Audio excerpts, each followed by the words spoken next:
नमस्कार। बहुत बहुत स्वागत है आपका मेरे चैनल शास्त्र मंथन में। यदि आज का वीडियो आपको अच्छा लगे तो कृपया अंत तक देखें और लाइक और सब्सक्राइब जरूर कर लें। आइए आज हम पुराणों का एक जो महत्वपूर्ण चरित्र है नंदी, उसके बारे में जानते हैं।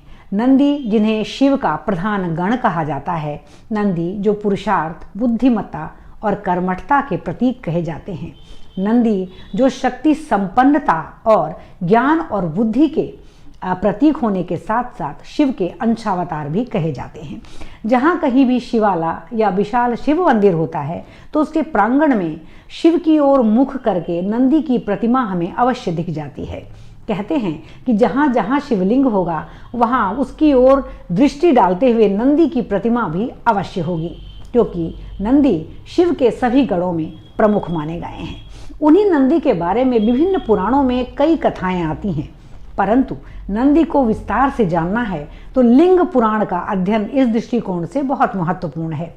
लिंग पुराण में नंदी के संबंध में बहुत सारी कथाएं आई हैं और बहुत सारे पौराणिक तथ्य भी हमारे सामने उभर कर सामने आते हैं। इससे पहले वायु पुराण में कश्यप और सुरभि की संतान नंदी को बताया गया है, लेकिन कूर्म पुराण और अन्य पुराणों में नंदी को महर्षि शिलाद का पुत्र बताया गया है।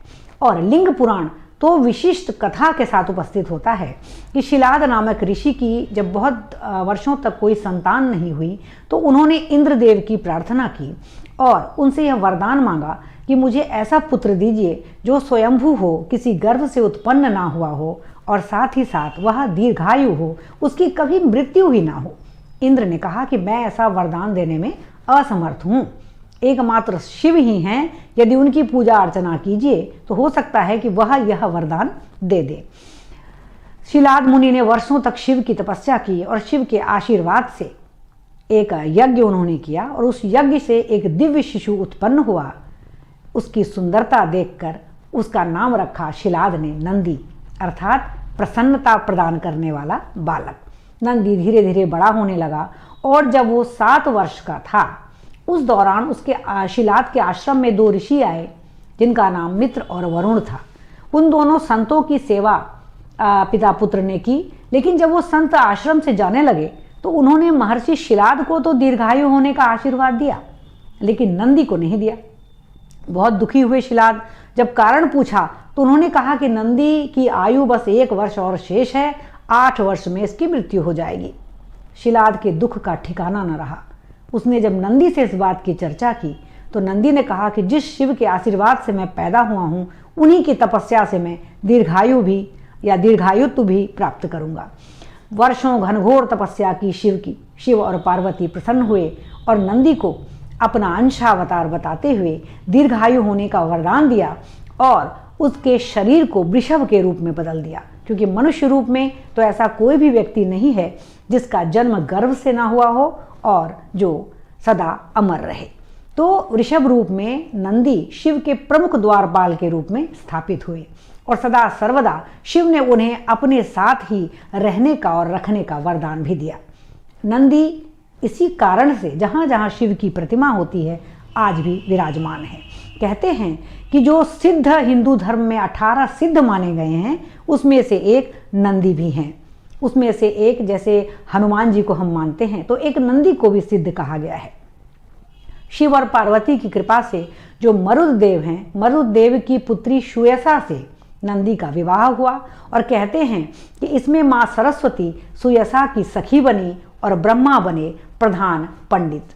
धूमधाम से विवाह संपन्न हुआ और नंदी अपनी पत्नी सुयसा के साथ शिव पार्वती के ही पास रहने लगे। तो इतनी कथा पुराणों में नंदी के बारे में आती है, जहाँ नंदी के वृषभ रूप में परिवर्तन और साथ ही साथ उनकी पत्नी सुयसा की कथा आती है। सुयसा का चित्रण हमें देवी भागवत पुराण में भी प्राप्त होता है, जहाँ सुयसा को पार्वती का ही एक अंश बताया गया है।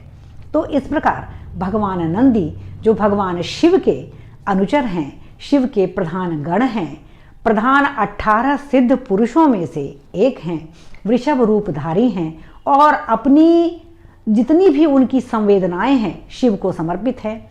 इसलिए शिव मंदिर के बाहर स्थापित नंदी की प्रतिमा के कानों में आज भी लोग अपनी मनोकामनाएं कहते हैं और यह पौराणिक मान्यता है कि वो मनोकामनाएं सीधे शिव तक पहुंचती हैं और जरूर ही शिव प्रसन्न होते हैं और लोगों पर कृपा प्रदान करते हैं।